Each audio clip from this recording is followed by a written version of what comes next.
Adelaide ટેસ્ટમાં પ્રથમ દિવસે ભારત 180 રનમાં ઓલ આઉટ. નમસ્કાર, સ્વાગત છે આપનું આરબી ન્યૂઝના ટોપ 10 સમાચારમાં. હું અશ્વિન રાઠોડ. એડિલેડ ટેસ્ટમાં ભારત પ્રથમ દાવમાં 180 રનમાં ઓલ આઉટ થઈ ગયું. દિવસના અંત સુધીમાં ઓસ્ટ્રેલિયા 86 રનમાં 1 વિકેટ. ભારત બાંગ્લાદેશના સંબંધોમાં તિરાડ. યુનિસ સરકારે 2 રાજદ્વારીને પરત બોલાવ્યા.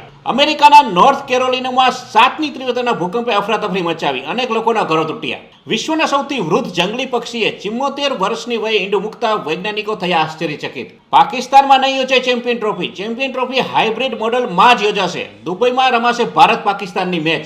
બાંગ્લાદેશે પોતાની ચલણી નોટમાંથી રાષ્ટ્રપતિની તસવીર હટાવીને ધાર્મિક ચિહ્ન મૂકવાની તૈયારી દર્શાવી. પુષ્પા ફિલ્મ એક્ટર અલ્લુ અર્જુન સામે નોંધાયો ઇરાદા વિના હત્યા કરવાનો આરોપ.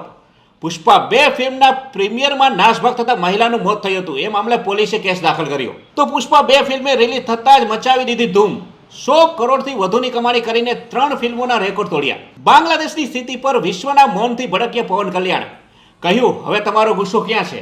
અંડર-19 એશિયા કપમાં ભારત શ્રીલંકાને હરાવીને ફાઇનલમાં પહોંચ્યું. 13 વર્ષના વૈભવ સૂર્યવંશીની તોફાની બેટિંગ. તો આ આજના ટોપ 10 ન્યૂઝ અને હું હતો આપની સાથે અશ્વિન રાઠોડ. જય હિન્દ, જય ભારત.